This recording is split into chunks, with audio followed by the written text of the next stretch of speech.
is up, guys? Antoine here once again from M.A.D Talk. M.A.D Talk is all about showing how entrepreneurs and creatives are making a difference in their everyday world. Today, I got some good friends of mine from hmo.podcast, and I'm going to let them introduce themselves.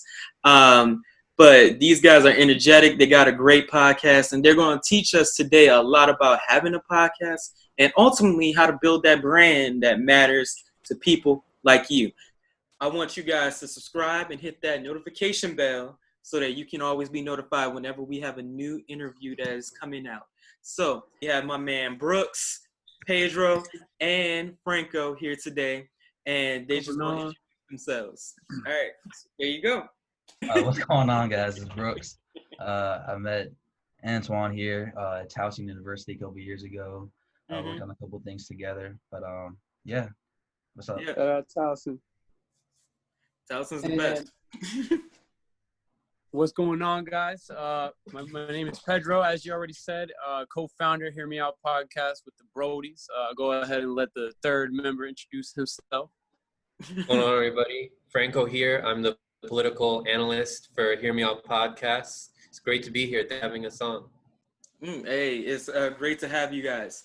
One thing that I always loved about your guys' podcast, and this is something that you don't really find a lot in these different podcasts, because they got a lot of different podcasts out here. You see people building brands on Instagram all the time, but it seems like you guys have a plan with what you're doing, and you guys are intentional about the stuff that you do. How important is that? Because we're going to get into your backstory in a moment, but I just really want to ask that because I think that that's one of those critical questions that, anyone who wants to develop a podcast or build what you guys are building needs to know. Oh, it's key, man. It's all about just having people know what exactly it is you're doing. Consistency is the most important thing to let people know that you're there. And if you're not being super consistent with it, it's easy for people. You know how it is nowadays. People's attention span are very short. So we need to come up with new things, reinvent ourselves, rebrand ourselves at time. Consistency is more important than anything. It's more important than getting a viral video or any type of quick notoriety. Consistency is how you build a foundation and kind of build a little bit of character as well with the work ethic when it comes to posting content on a daily or bi-daily basis. Okay. And this is just to all of you now. Like, how did this get started? Tell me the story. Like paint a picture for everybody that's in the audience right now, and let us know, like, how did you guys get together? Like, I know you and Brooks are the co-founders of Hear Me Out podcast. How did all this stuff get started? So basically what happened was Pedro and I met at high school at Albert Einstein High School in Montgomery County. We knew of each other junior and senior year, didn't really have the closest relationship. And then fast forward maybe 2-3 years later, I saw Pedro at Fridays, and we had a conversation talking about, potentially collabing with each other. It didn't happen for like another year when we were both ready and at a place where we could actually invest into ourselves and be willing to create content together. And, we started off with 4 people. 4 people became 3, and then 2, and now it's just me, Pedro, and then Franco came along in January. And it's been a long journey for us because we've gone from like sports only to becoming sports, music, pop culture, and now we're in our current iteration of sports, pop culture, and progressive politics. One thing that I would say that I really liked that both you, Brooks, and Pedro, you both said. One, Pedro, you was talking about the viral video, that, being consistent is more important than worry about going viral.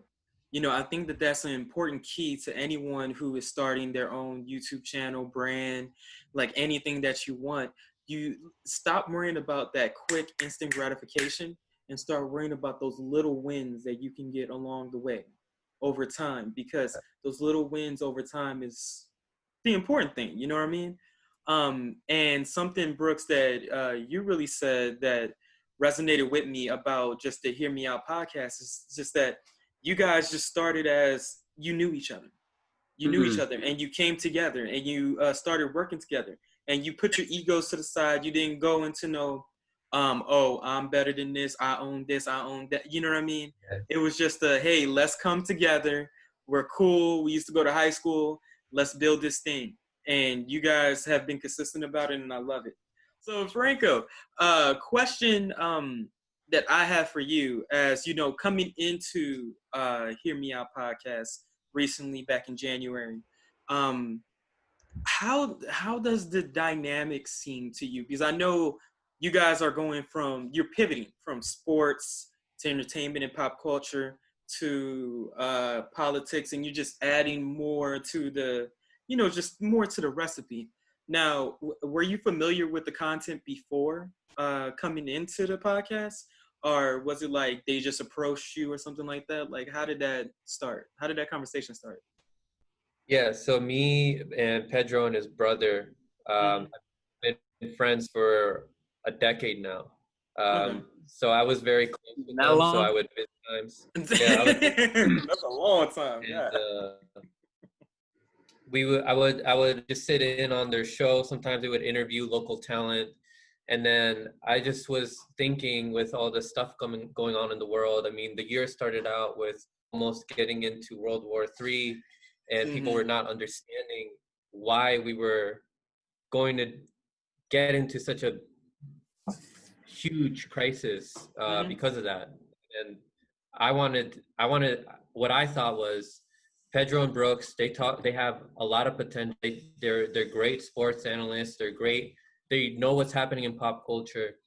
So I thought that I could put in what I know, since I'm pretty, I listen to progressive politics all day long. So I'm pretty informed about what's happening. So I thought that what we could do is, on top of the pop culture and sports stuff, that I could inform people about what's happening in the world, just so they can understand. We can attract people who are apolitical, who otherwise would not have heard that information in their search for whatever it is that they were looking for on the internet. Of course. And to me, that's one of those resources that we need, because we need a sort of like unbiased look at politics.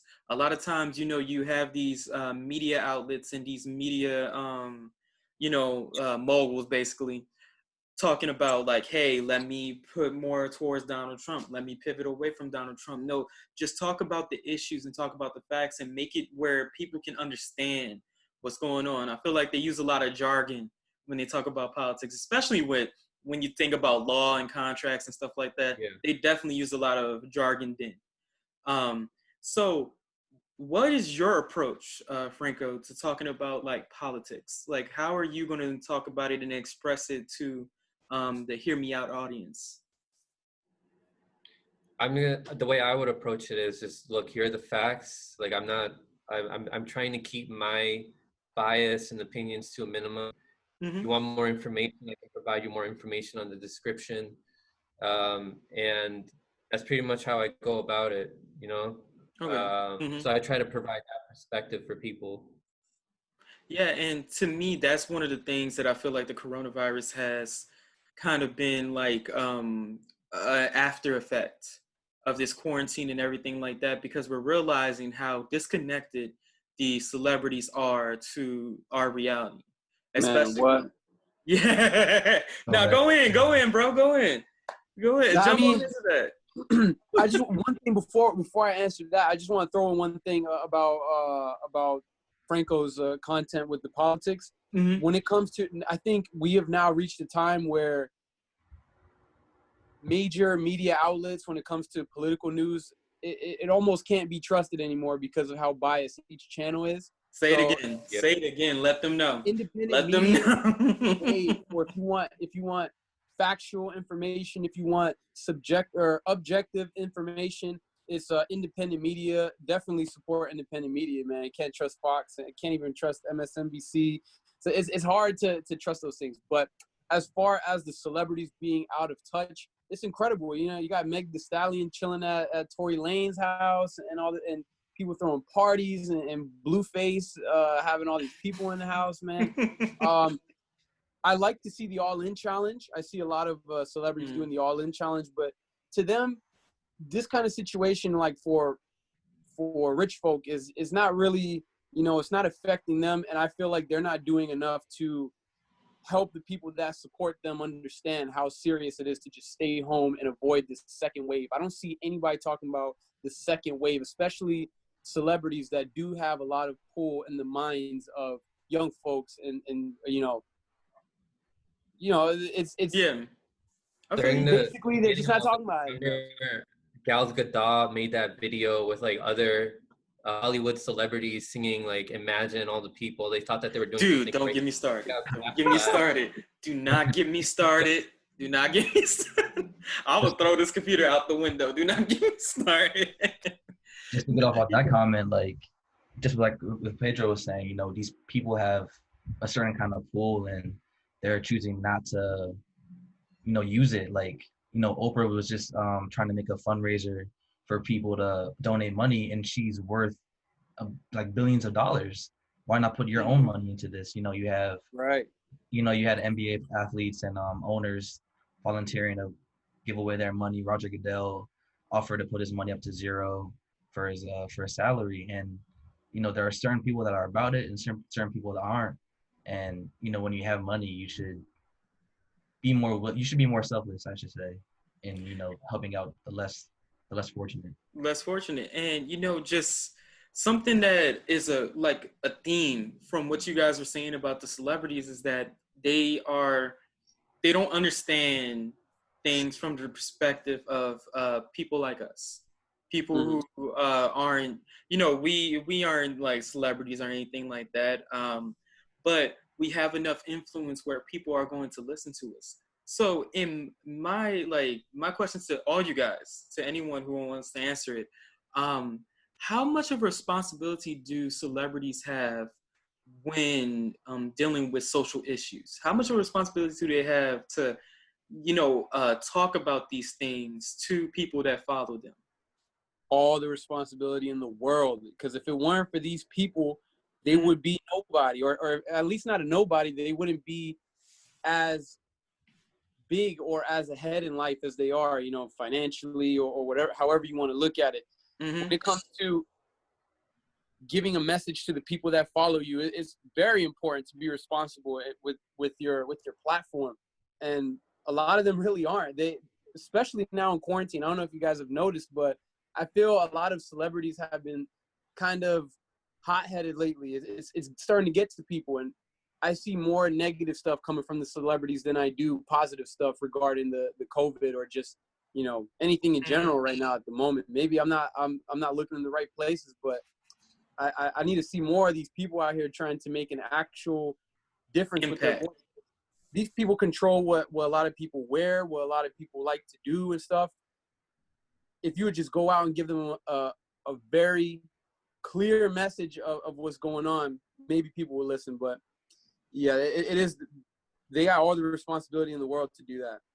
You know, when you have, like, yeah, there's a certain amount of responsibility that you have, but make sure that no matter what you put out there, no matter what you do, you know, you have the proper education about it, because you can't just be spewing whatever you want to say. You know, we have certain people in this world who just spout out, you know, whatever comes to their mind. They don't think about it. They just say what they want to say. You know, it's beyond just the coronavirus. It's like, you know, with political issues, economic issues, whatever it may be, you have to make sure that you're knowledgeable. You don't want to have people, you don't want people to say that you're biased or that, you know, you're ignorant to these things. You know, you live in this bubble. You know, why do you care about, you know, Black Lives Matter? Why do you care about the police doing this, that, and the third? You know, these issues affect everybody, and you have to have some type of knowledge about it before you even say anything. Yes. And, you know, to switch gears a little bit, what kind of impact are you guys trying to have on the world with the content you create? Well, we just want to have people having lasting emotions when they come to our channel, either a insightful emotion, a happy one, potentially even sad, depending on the topic, something that will make somebody that'll make somebody remember that our video made them feel a certain type of way, you know, any type of good way, bad way. We have a lot of people that go at each other in the comments sometimes. As long as the emotion is something that you can remember, that you felt when you watched our video, that's what we want to impact people on a day-to-day basis that way, and inform people, entertain people, all that. Yeah, like with the most recent video that we put up, we put up a video of DJ Academics passing out, taking shots. A lot of people were questioning, like they didn't understand the context of it, and then we discussed and suggested maybe we should add more context to that for people who don't know. And so that created even more discussion where it was like, is he all right? Is he an alcoholic? Like, what's going on here? So people remember laughing from like the first video, but then in the other video, it could raise some people. There's people like still laughing at it, other people that are concerned about it. So that's the kind of stuff that we've been doing recently. We're trying to do more on going forward. As far as what Franco just said, it's also another important thing when it comes to content is making sure that the speed and the accuracy are good, because you don't want to be first but not right, but you also don't want to be right a month later. So you have to kind of good balance of speed and accuracy. I like that. I'm gonna steal that, man. I'm gonna steal that. Go for it, man. I'm gonna steal that. I like the way you put that. That was really cool. You know? Yeah, and I agree. And you know that's the problem with a lot of media outlets that we have out here. One of the big things that we all have to understand is that there's 6 companies that own all of the media in this world. To me, that's considered a monopoly in my eyesight. I know it might not be by law, but when you have only 6 companies that do that, and apparently Apple is trying to own 2 of the companies in that 6, so it's going to be turned into 4, then I think we're going to have a bigger issue on our hands. So my question to you guys, like, how much of an impact does that have on our world? Like, what do we need to do as independent media to really try to, provide that alternative to what those 6 companies are really doing out here on a daily basis? We have I to think push it goes back back and to let what people know.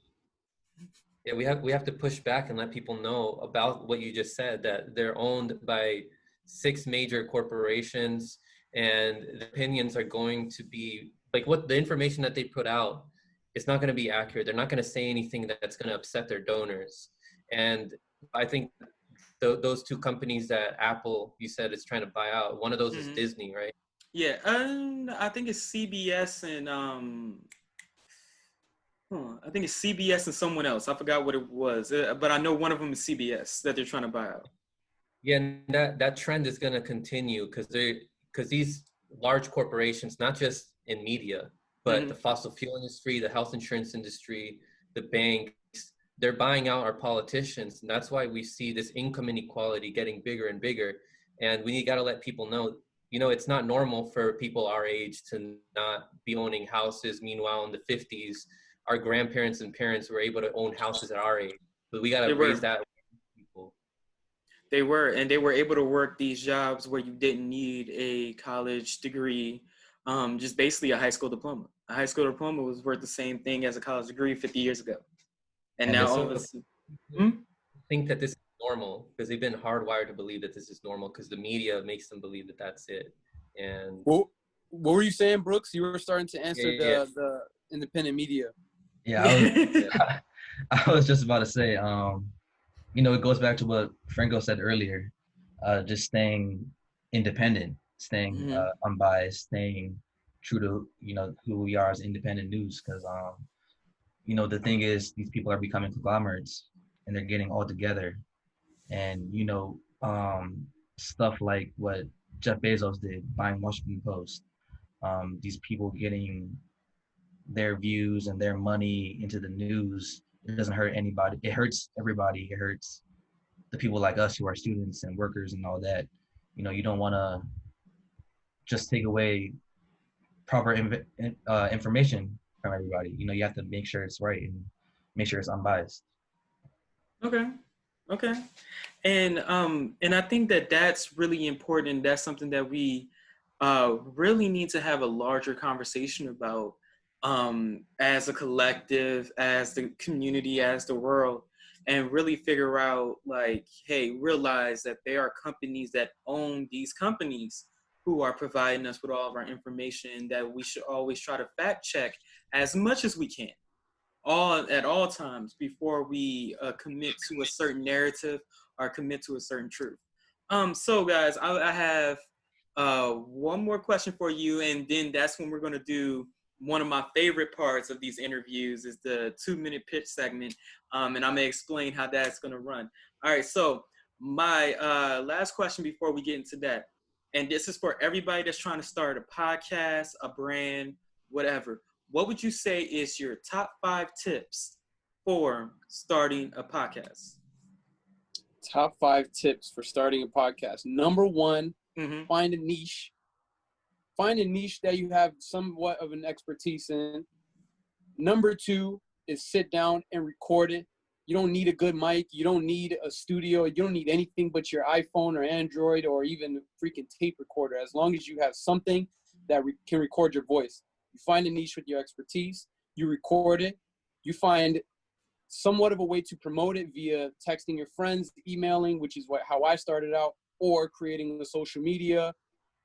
The 4th thing is get it posted online on some type of platform, SoundCloud, Apple Podcasts, Audio Mac, or just to name a couple. And lastly is promote after the fact that you post it out and be consistent would be number 6. I know you asked for 5, but number 6, stay consistent with it and don't get discouraged by views or lack thereof. So it's really so much more simple than people make it out to be. It really is just a matter of finding out what you want to talk about, recording it, and posting it. That's it. The hardest thing for most people is just getting started. So once you get started, from there, it's easy if you really enjoy the content. And people that give up quickly weren't really feeling it too hard from the beginning. So you have to find a good niche and something you really understand and something you know that you'll be able to keep up with. It's very simple. Of course. There was one question that I really wanted to ask you guys, and this is important because it's really going to, bring everything together. What kind of change would you like to see in the entertainment and media industries? What kind of change? I'll let Brooks, you answer this one first. What kind of change would I want to see in the news and entertainment business? I would say it's more than just one. I would definitely say one more. The word isn't togetherness, but more just like cohesiveness.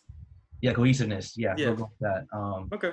Make sure that we shouldn't be attacking each other. Like, I understand competitiveness and all that, but we should have the same type of message, I guess, in some type of way.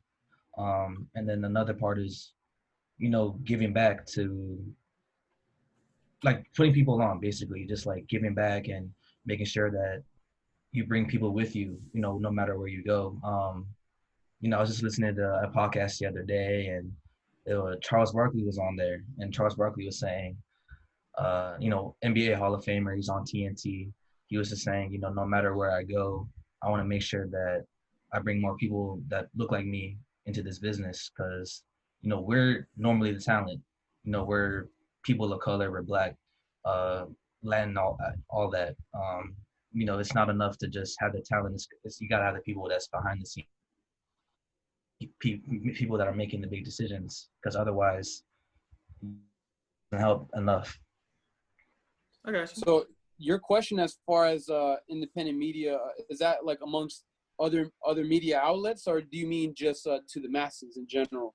I think just across media outlets, to be real, because I feel like there needs to, like Brooks said, there needs to be more cohesiveness, and there needs to be more of like, we all are going to be honest about this fact or that fact. You know what I mean? Right. Yeah, it just needs to be a lot less miscommunications amongst media outlets. But you know how it is. It's cutthroat. Everyone is it's like a free-for-all out there when it comes to who's going to get the content out first, who's going to report on this first. Like everyone always talks about TMZ being the devil. Like they find a way to somehow get their scoop. One thing that I wish would change is that we wouldn't have to be so cutthroat towards each other when it comes to coexisting and being cohesive, as you guys are saying, you know. But that's just how it is, and I really can't see that changing, but that's one thing I would like to see change. I feel you. All right, so we're gonna do the 2-minute pick segment, especially since we only got 3 minutes left, so we're gonna just go ahead and do that. Sir. All right. So what it is in this 2 minutes, you guys have all the time you need to promote anything that you guys are currently working on, or tell everybody about Hear Me Out Media. And I'll put it on the clock. 2 minutes, starting now. Hold on. Who wants to start, fellas? You go ahead, bro. All right, so I just want to say shout out to the Hear Me Out gang, as always, the collective, BT, my boy Brooks, Frankie J, the sound man, audio engineer. We got Brendoza, she's like honorary member. She's a member. Always giving her 2 cents. She's kind of like makes all the thumbnails and everything. Shout out to everybody that's a part of it, and shout out to everyone that's been keeping up lately. And you just gotta stay consistent, keep pushing out that content. I want to hear more on pop culture, progressive politics, sports. We got great sports analysts here. We have Pedro, who's great at researching what's going on in pop culture. I myself am up to date with what's happening around politics, and I try to do as much research as I can with that. So if you want to be informed and if you want to be entertained, then subscribe to HMO Podcast. We cover all 3 of those great contents. Yeah, and go ahead. Yeah, for sure. Like my 2 partners here said, definitely shout out HMO. Get us on Instagram, Twitter, YouTube. Watch all of our content that you possibly can. Subscribe to Franco Analysis. Subscribe to the HMO YouTube. Subscribe to the Hot Media. I do sports documentaries and all that, right? And once again, shout out to the gang. Oh, right. One last thing I forgot to throw in there. Shout out to all my my drone enthusiasts out there. I actually just got hired by 2 different drone companies, so I'll start working with them a little bit in the future when all this COVID stuff slows down. So Hey, breaking that's it. news. Yeah, right on time. Yeah. Hey, you only went over about 1 second. So you guys are good. But again, guys, it was so great having you in this on this episode of Mad Talk. One thing that I want to say to everybody, if you need all of their information, is going to be in the description box below. Definitely subscribe to their channel and definitely learn more about what they're doing. As always, I want to say thank you for watching this interview. It's been a pleasure having all you guys here. Don't forget to like, comment, subscribe, share this video on all of your social medias with everyone that you think can get value from this, and have a nice day.